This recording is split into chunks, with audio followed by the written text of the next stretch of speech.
as a Yemenite Jew, I can tell you that the name itself is not the devil, is not a pagan idol, is not the moon god, as evangelical Christians have been propagating for decades. This is a very, very sick cult, by the way, and their idiocy is quite redundant.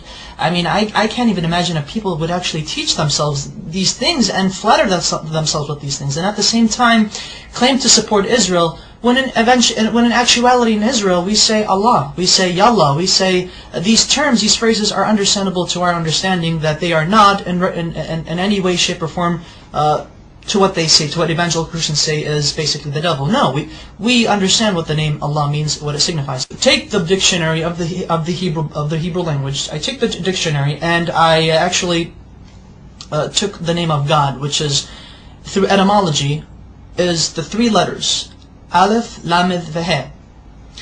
Basically, I wrote it down. I know I don't have the whole thingamajigs on, you get the idea. So basically, Aleph, Lamed, Veh. This in Hebrew means, without the, see, that's the thing. Without the vowels, because the dots, the nikud, the dots, or the vowels right here, these are vowels beneath the letters, indicate how the word itself is to be pronounced. So I'm going to block these right now for a second, but I'm going to show you. This right here, in my understanding, because I'm going to say what it is, this says God. Elah is God in Hebrew.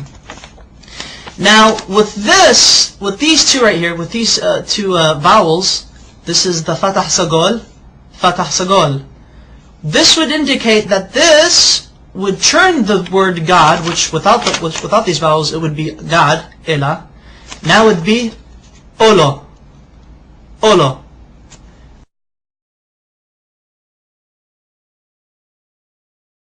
Olo means a curse, an oath, or a covenant.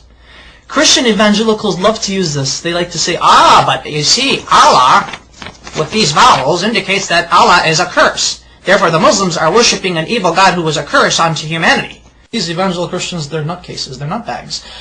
And I took it upon myself further to actually see how they got this idea that Allah, the Arabic name of God, is a curse, and more recently is the devil. I don't know how they do it, but they do it.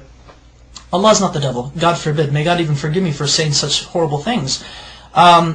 But here's the Hebrew version of the Arabic name Allah once it is written in Hebrew. The Arabic name Allah has 4 consonants because Hebrew is like Arabic. It's almost similar. Same alphabet, same thing, just different script. This is the Arabic name of God. This is how the script is. This is what it's connected, because Arabic is a cursive language. This is the connected form, but however it is 4 letters. 1, 2, 3, and 4. I'm going to have to baby you guys into this. Now this is the name of God, Allah in Arabic, but broken up. So that way each letter is given its position. This is Aleph, this is Lam, this is Lam, this is He. So Allah. Okay.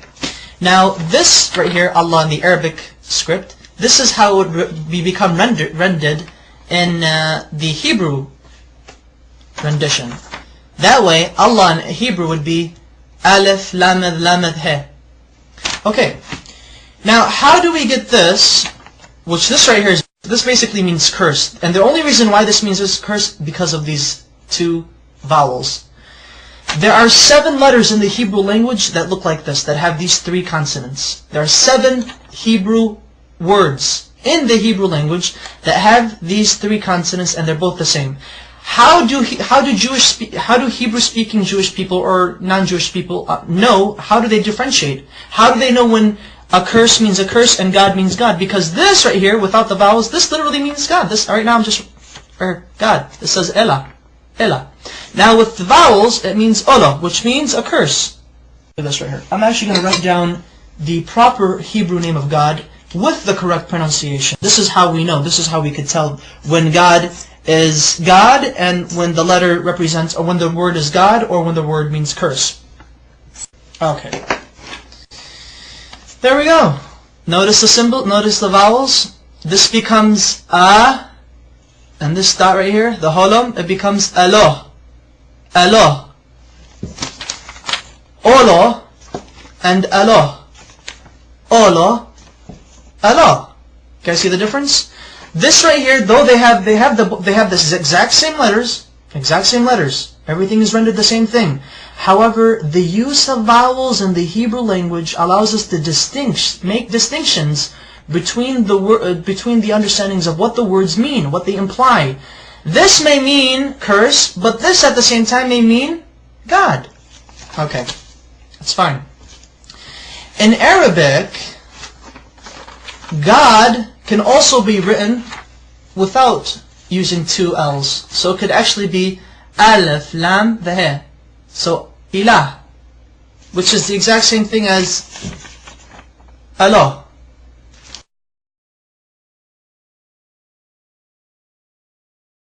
Their understanding of how they approach God is exquisitely the same. We do not share the system of belief with Christians that they and us worship the same God. No, we do not. So help me God. But Christian evangelicals do not worship the God of Israel. They do not worship the Islamic perspective of God. Maimonides, one of our greatest philosophers in Judaism, as well as a religious philosopher of Judaism, has quoted extensively in his beautiful Igeret Teiman, or the Epistle to Yemen, in which he was basically teaching and basically answering many questions brought forward to him. The Jews of Yemen asked, what is your position of Muslims?